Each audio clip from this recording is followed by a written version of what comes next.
Kontroversi penciptaan Adam. Jadi kalau kita mau berkisah mengenai nabi-nabi, sebenarnya nabi yang pertama Adam alaihissalam saja kita tidak cukup 1 bulan. Apalagi kalau kita tidak sekedar mendongeng dan didongengin, sekedar mendengarkan dan memahami alur cerita dan seterusnya, tapi melakukan tafakkur, pemahaman dan pendalaman. Sejak Adam belum diciptakan saja sudah satu kisah yang luar biasa yang sesungguhnya bisa merupakan wacana bagi seluruh masalah kita sekarang. Jadi ketika Adam akan diciptakan, Allah berfirman, inni ja'ilun fil ardi khalifah, sesungguhnya aku akan menciptakan khalifah di atas bumi. Kata khalifah ini dipilih saja sudah sebuah kontroversi. Kenapa Allah tidak mengatakan manusia, tidak mengatakan makhluk, tetapi yang dia sebut justru fungsinya yaitu khalifah. Ini sebuah wacana yang sudah luar biasa dan kita bisa berdebat sampai bertahun-tahun. Kontroversi berikutnya adalah malaikat membantah, mempertanyakan, setengah menggugat, kenapa ya Allah engkau menciptakan makhluk yang toh pekerjaannya sudah jelas yaitu merusak bumi dan menumpahkan darah. Kontroversinya terletak terutama pada bahwa aturan dasar kemakhlukan malaikat itu adalah ya'malu ma yu'marun. Dia hanya menjalankan yang diperintahkan. Selain itu dia tidak boleh. Berbeda dengan manusia yang mendapatkan demokrasi dan kebebasan sampai batas yang memang harus menyelamatkan mereka. Nah, malaikat membantah ini sudah sebuah kontroversi dan sebuah fenomenologi pergaulan antara Tuhan dengan makhluknya. Ini menjadi sumber ilmu, sumber pemikiran, sumber wacana yang luar biasa juga. Kalau kita diskusikan tidak akan selesai. Kontroversi ketiga adalah malaikat kok tahu bahwa Adam ini dan manusia yang diciptakan Allah ini kelak akan merusak bumi dan menumpahkan darah satu sama lain. Dengan berbagai macam formula, dengan berbagai macam cara merusak bumi dan berbagai macam cara untuk berbunuh-bunuhan atau menumpahkan darah satu sama lain. Malaikat kok tahu? Saya kira pertanyaan terhadap kontroversi ini adalah, ini malaikat membantah Tuhan ini karena mereka ini peramal, tahu sebelum terjadi, jadi futurolog, ataukah mereka pernah mengalami manusia? Ini kontroversi yang ketiga. Ini ja'ilun fil ardi khalifah. Kontroversi yang keempat adalah fil ardi. Kenapa Tuhan menciptakan khalifah itu di bumi dan menjadi peristiwa yang begitu penting? Padahal kalau Anda mempelajari alam semesta, bumi ini benar-benar tak terhitung, tak terhingga dari volume dan luasnya seluruh ruang alam semesta, dan bumi ini termasuk salah satu debu yang tidak besar di antara debu-debu lain, planet-planet, satelit-satelit, dan matahari-matahari, bintang-bintang yang luar biasa tidak terjangkau oleh ilmu pengetahuan manusia. Apakah seluruh alam semesta ini terletak atau berpusat pada bumi ataukah bagaimana? Ataukah Allah juga menciptakan khalifah-khalifah yang lain di planet-planet yang lain, di galaksi yang lain yang kita tidak bisa menjangkau, atau bagaimana? Apakah kita dibikin semacam makhluk yang dibiarkan bersifat megalomania seolah-olah alam semesta ini muatan utamanya adalah umat manusia?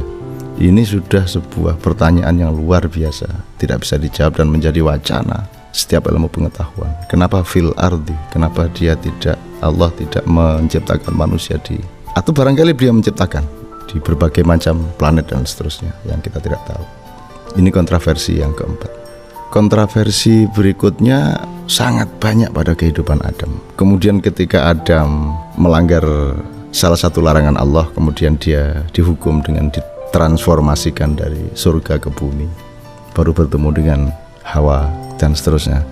Kemudian itu yang menjadi salah satu sumber dari kontroversi teologi pada agama-agama mondial, agama-agama dunia, dan itu menjadi sumber peperangan, menjadi sumber perdebatan, menjadi sumber pengorbanan umat manusia dalam jumlah yang juga berjuta-juta, hanya karena memahami Adam turun dari surga ke bumi itu apa maknanya. Itu sudah menjadi sumber peperangan yang luar biasa. Jadi teman-teman sekalian, kontroversi yang berbagai macam dari penciptaan sekedar Adam saja sebenarnya sudah merupakan pelajaran-pelajaran yang luar biasa bagi umat manusia. Belum nanti sampai kepada anak-anak Adam, belum sampai nanti kepada perkawinan yang pertama di muka bumi dan lain sebagainya. Jadi sesungguhnya apapun masalah Anda sekarang, apapun masalah republik kita sekarang, apapun masalah dunia kita sekarang, sesungguhnya sudah ada wacana-wacana untuk mencari hikmah solusinya, sekedar pun dari seorang nabi yang namanya Adam alaihissalam. Jadi ada sangat banyak kontroversi ilmu, wacana, pemahaman dan seterusnya yang menyangkut rencana penciptaan Adam sampai kehidupan Adam, yang kalau kita mau turutin ini kita butuh 10 Ramadan sekedar untuk Adam alaihissalam saja. Tapi saya kira kita ambil 1-2 hal yang mungkin paling perlu bagi kita. Kalau misalnya kita bicara mengenai apakah malaikat ini memprotes Allah mengenai penciptaan Adam, dia futurologis atau dia empiris? Dia bisa melihat apa yang akan terjadi pada anak-anak turunnya Adam, ataukah dia pernah mengalami manusia? Berarti ini masalah antropologi. Apakah ini ada hubungannya dengan Homo erectus, Homo sapiens? Kalau lihat tahun-tahun perkiraan sejarah mengenai kapan Adam hidup alaihissalam ya, itu kira-kira kan dia pasti bukan Homo erectus, dia baru saja sekitar berapa 6.000 sampai 9.000 tahun. Jadi pasti dia mungkin awal saja dari apa yang disebut Homo sapiens. Jadi ini tugas para antropolog ini untuk mengetahui ini semua. Anda tahu antropologi akhirnya kan sampai ke sosiologi, sampai ke psikologi, sampai kemana-mana. Jadi kita mempelajari ilmu politik, ilmu manusia, hatinya, jiwanya, kita mempelajari budayanya segala macam. Sesungguhnya harus ada akar-akar antropologi yang dipakai sebagai bahan berpikir dan bahan analisis serta kesimpulan atau konklusi bagi sifat-sifat manusia. Dengan begitu sejarah bisa dijalankan secara lebih baik kalau kita tahu. Sehingga sekedar 1-2 ayat mengenai penciptaan Adam, sesungguhnya setiap negara, setiap pemerintahan, setiap majelis ilmu dari semua manusia bisa belajar sangat banyak. Yang saya kira paling praktis yang bisa kita pakai, karena Anda dan saya bukan ilmuwan, kita bukan orang penting, kita bukan pakar, kita bukan orang hebat, tapi yang paling penting yang bisa kita ambil dari penciptaan Adam adalah bahwa sebagaimana seluruh nabi-nabi dan rasul-rasul berikutnya di dalam sejarah, ada satu yang sangat penting yang harus kita pelajari dan harus kita tiru, ialah bahwa tidak ada di antara mereka yang merasa dirinya baik, tidak ada di antara mereka yang merasa dirinya soleh, tidak ada di antara mereka yang merasa dirinya dekat dengan Allah. Semua merasa berdosa, merasa zalim kepada dirinya sendiri, semua merasa fakir, merasa jahat di hadapan Allah, selalu merasa dirinya itu jelek, buruk, jahat, hina dan lain sebagainya. Sehingga doa Nabi Adam alaihissalam sangat terkenal dan diajarkan kepada anak-anak Islam sejak kecil, dimanapun, sejak dahulu kala. Anda mungkin setua saya, di zaman kecil kita sering pujian di surau-surau, di masjid-masjid. Doa yang terkenal itu bahkan kita lakukan bersama-sama.